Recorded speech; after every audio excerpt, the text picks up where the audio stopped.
Hoje é dia de responder as dúvidas que vocês me fizeram no Instagram. Pessoal, eu comecei a utilizar o Instagram para responder e postar alguns conteúdos mais técnicos lá também. Então, praticamente toda terça e quinta eu vou começar a abrir caixas de perguntas para fazer uma resposta tipo bem rápida para vocês e depois eu vou traduzir isso num vídeo um pouco mais longo, tá? Então, se vocês quiserem me seguir lá também, eu vou deixar o link do meu Instagram aqui na descrição deste vídeo, beleza? E eu vou começar a colocar as caixinhas aqui também. Então, a primeira pergunta que me fizeram na semana passada, isso aqui é um compilado das melhores perguntas, tá? Foi: você, como chefe, o que você espera de um júnior? E a minha resposta foi: bom, para mim, o que diferencia um bom júnior é a curiosidade e a sua atitude. Porque a minha visão como tech lead, né? A minha visão como gerente de um time, eu não quero alguém que já chegue e acha que sabe tudo. Eu quero alguém que queira entender o porquê das coisas.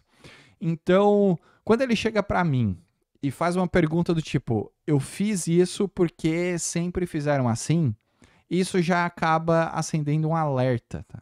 Isso já acaba acendendo um alerta, porque você precisa saber fazer boas perguntas e respondê-las também. Então, a diferença de um júnior que chega para mim e pergunta assim, ó, por que aqui é melhor eu usar um services, uma camada de serviço, do que jogar tudo direto no controller? Aí eu vejo uma vontade de aprender de verdade, porque eu sei que se eu responder falando, os services a gente usa aqui como padrão para verificar as regras de negócio, para a gente não ficar tudo embutido dentro do controller. E, e ele absorver isso, eu tenho certeza que ele vai aprender de verdade. Então, eu prefiro um júnior que erra tentando aprender do que aquele que acerta só copiando. Então, eu tenho certeza que curiosidade e atitude é extremamente importante para tu evoluir rápido. E quem só executa as coisas no automático vai ficar preso naquele nível para sempre. Então, o que diferencia para mim, tá? Para mim, Matheus, como tech lead, um bom júnior é a curiosidade e a sua atitude. Perfeito? Agora, uma próxima pergunta que me fizeram diz respeito a mobile. Então, eles colocaram assim: como um bom dev Android nativo, o que você achou de trabalhar com Flutter? Pessoal, eu programo mobile desde 2010, tá? E eu programo mobile com a linguagem Java. E já me aventurei em Kotlin, quando lançaram um Kotlin. E, ultimamente, os meus projetos, principalmente o que a gente faz na empresa hoje, é com Flutter. Porque a gente não tem como manter duas equipes, senão a gente iria em Swift e em Kotlin ou Swift e em Java, tá? Mas, cara, eu inicialmente eu gostei de trabalhar com Flutter e depois eu desgostei, se é que essa palavra existe. Porque é um jeito, é um outro mindset de programar, tá? Enquanto no nativo tu vai pensar na plataforma, no ciclo de vida, como funciona uma activity, no Flutter, tu trabalha mais com layout, tu trabalha mais com front-end mobile mesmo. Tu trabalha com layout e com estado. Então tu tem que mudar totalmente a tua forma de pensar, tá? O único problema que me faz não gostar do Flutter, de fato, é o stack trace de erro, a pilha de erro que ele mostra. Porque quando dá problema, cara, tu pode botar no crash leaks, tu pode botar no console da aplicação, o log é um inferno de entender. Na real, tu nem entende, tá? Então, o debug e o error ainda é o ponto mais fraco do Flutter. Mas para entregar rápido, fazer uma interface bonita, acaba sendo uma baita ferramenta, tá? Então, é isso que eu acho, beleza? Bom, uma outra pergunta que fizeram foram dicas para juniors para entrar nessa área de inteligência artificial, nessa era de inteligência artificial, né? Primeira dica é que a IA não vai roubar o teu emprego, tá? Mas ela vai roubar o emprego de quem não sabe utilizar a IA. Então, esse é o primeiro ponto. E depois, tu tem que aprender muito bem o básico, antes, né? Lógica, Git, API, SQL, estruturas de dados, porque isso aí nunca vai mudar. Depois disso, tu pode utilizar a inteligência artificial como uma extensão do teu raciocínio e nunca como um substituto, tá, gente? Nunca como um substituto. Tu pode codificar junto com ela, como se fosse um copiloto mesmo, tá? Por isso que eu falo, às vezes não é nem legal colocar o Copilot ou o cursor integrado ali dentro com a inteligência artificial. Se tu for usar, tem o modo agente e tem o modo ask, né? Use mais o modo ask do que o agente, porque o agente ela vai começar a modificar o teu código. O que te vai dar isso é o poder da tomada de decisão, se tu aceita aquele código ou não. Mas o modo ask, tu vai começar a questionar, e tu vai principalmente questionar o retorno daquela inteligência artificial. Então, um bom júnior hoje é aquele que sabe pedir, sabe interpretar o que a IA te responde e, principalmente, é aquele que questiona o resultado. E o júnior ruim é aquele que só copia e cola o código sem entender o que está acontecendo. Então, tu tem que trabalhar com a IA como se fosse uma ferramenta auxiliar extremamente poderosa para ti, tá? E óbvio, tu tem que conhecer quais que existem porque o mercado necessita disso. Fechou?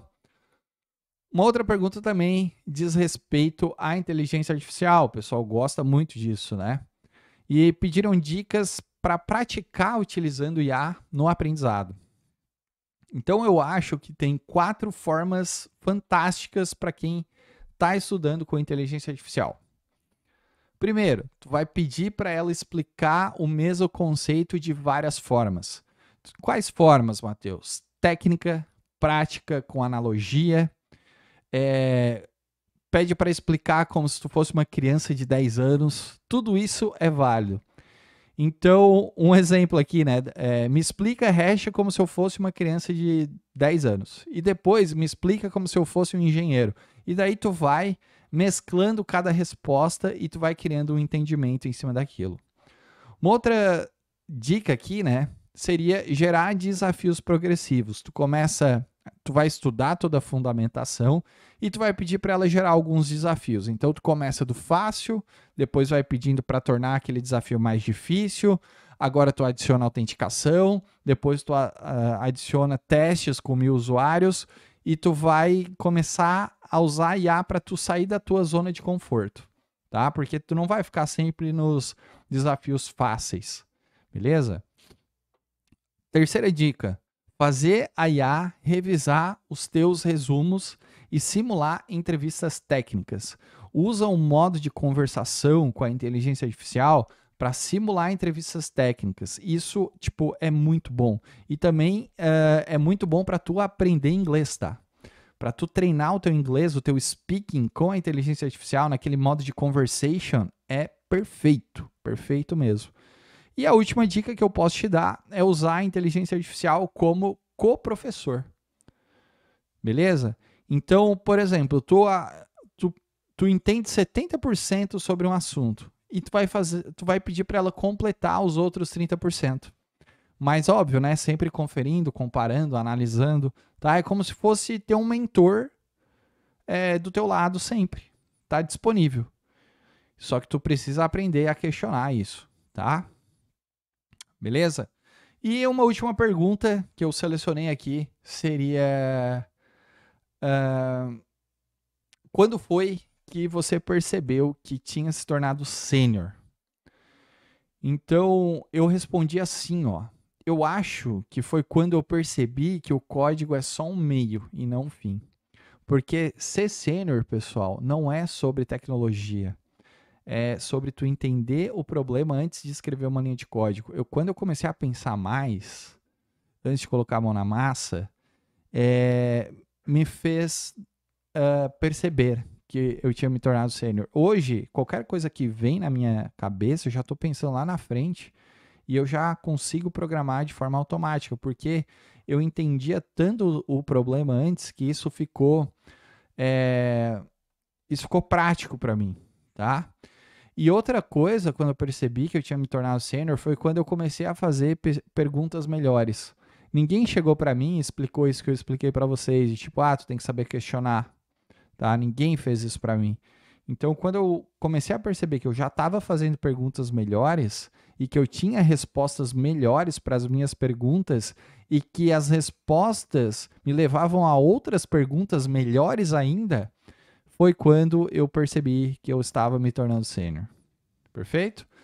Bom, pessoal, eu acho que essas foram as 5 questões que eu separei aqui para esse vídeo de hoje. Então, lembrando, toda terça e quinta, ou talvez terça, para não ficar muito corrido, eu lance essas caixinhas de perguntas e faço um vídeo aqui também detalhando cada resposta, porque eu sei que pode servir para muita gente. Perfeito? Espero que vocês tenham gostado.